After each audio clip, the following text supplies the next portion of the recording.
একটা বাস্তব ঘটনা বলি। মাস্টার্সের আগে মাস্টার্সে পরীক্ষা দিব, পরীক্ষা দিতে যাচ্ছি, কোনো প্রিপারেশন নাই, পরীক্ষার কোনো প্রিপারেশন নাই, একেবারেই প্রিপারেশন নাই। মাকে বললাম যে মা, পরীক্ষা তো প্রিপারেশন নাই, পরীক্ষা দিতে যাব, কি বলো? মা বললো যে যাও, ভালো হবে। গেলাম, পরীক্ষা দিলাম, ভালোই লেখলাম। যেটা কমন পড়ে নাই সেটাও কোনো মতে লেখলাম।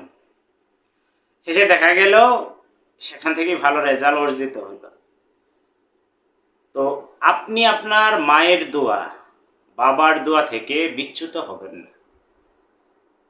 হয়তোবা পরিস্থিতির কারণে আপনি অন্য ট্রেকে চলে যেতে পারেন, পরিস্থিতির কারণে অন্য দিকে চলে যেতে পারেন। দিন শেষে একটা টাইম মেনটেন করবেন যে পিতামাতার জন্যে, বাবা মাকে খোঁজ খবর নেওয়ার জন্য। দেখেন, আমার ডিউটি যতটুকুই করি, সেই ডিউটির ভিতরে আমার একটা ডিউটি হলো তাদের খোঁজ খবর রাখা, তাদের কি সমস্যা সেটা উপলব্ধি করা, তাদের কী প্রয়োজন সেটা পূরণ করার চেষ্টা করা। এটা আমি করি বাস্তবে। আমি কিন্তু খারাপ নাই, আল্লাহ আমাকে ভালো রাখছে। আমি আল্লাহর প্রতি কৃতজ্ঞতা, আমি পিতা মাতার প্রতি কৃতজ্ঞ যে আমি কিছু হলেও তাদের সেবা যত্নে অংশ নিতে পারতেছি। আমি তো 100% তাদেরকে কিছু দিতে পারবো না। দেয়ার মালিক আল্লাহ, দেয়ার মালিক বিধাতা, দেয়ার মালিক সৃষ্টিকর্তা, তিনি দিবেন।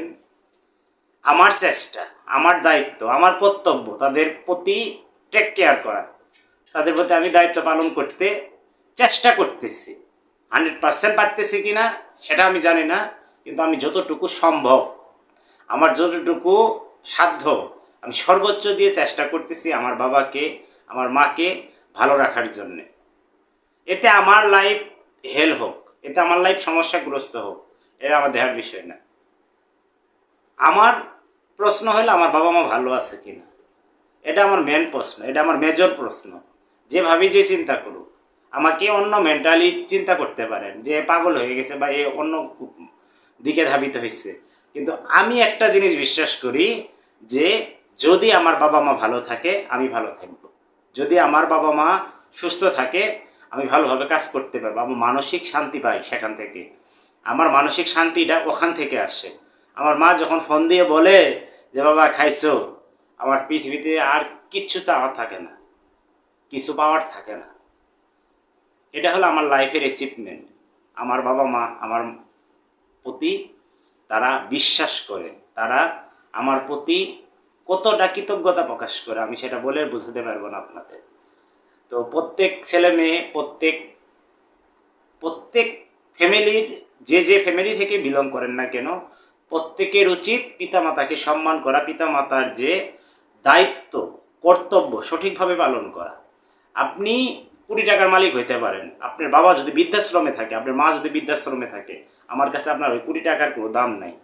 আপনার ওই কোটি টাকা আমার দরকার নাই ভাই, আমার টাকা দরকার নেই। আমি অটো রিক্সা চালিয়ে আমার ফ্যামিলিকে আর্নিং করব, যাতে আমার তারপরেও যদি আমার বাবা মা ভালো থাকে, এটা আমার অ্যাচিভমেন্ট। একটু কি মেসেজ ভিডিওর মাধ্যমে দিলাম, যদি ভালো থাকতে চান পিতামাতাকে সম্মান করেন, পিতামাতার খোঁজ খবর রাখেন, পিতামাতার সাথে ভালো ব্যবহার করেন। এর চাইতে পৃথিবীতে আর কিছু পাবেন না। একবার হারিয়ে গেলে বুঝতে পারবেন যে ব্যাপারটা কোথায়, পিতামাতা কি জিনিস। একবার হারিয়ে গেলে যারা খারাপ ব্যবহার করতেছেন, খারাপ আচরণ করতেছেন, তারা বুঝবেন কতটুকু কি হারিয়ে ফেলেছেন জীবনে।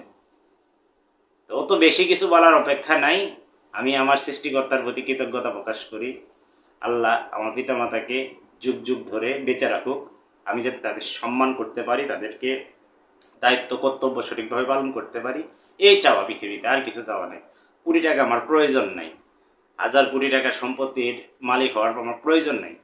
আমার অল্প আয়ে যদি আমার পিতামাতা সন্তুষ্ট থাকে, আলহামদুলিল্লাহ, আমি সন্তুষ্ট, আমি ব্যক্তিগতভাবে সন্তুষ্ট। কে কি বললো, কে কি চিন্তা করলো, এটা আমার দেখার বিষয় না। তো ধন্যবাদ সবাইকে ভিডিওটি দেখার জন্যে। যদি ভালো লাগে শেয়ার করবেন, না লাগলে তো নাই। ভালো থাকবেন সবাই।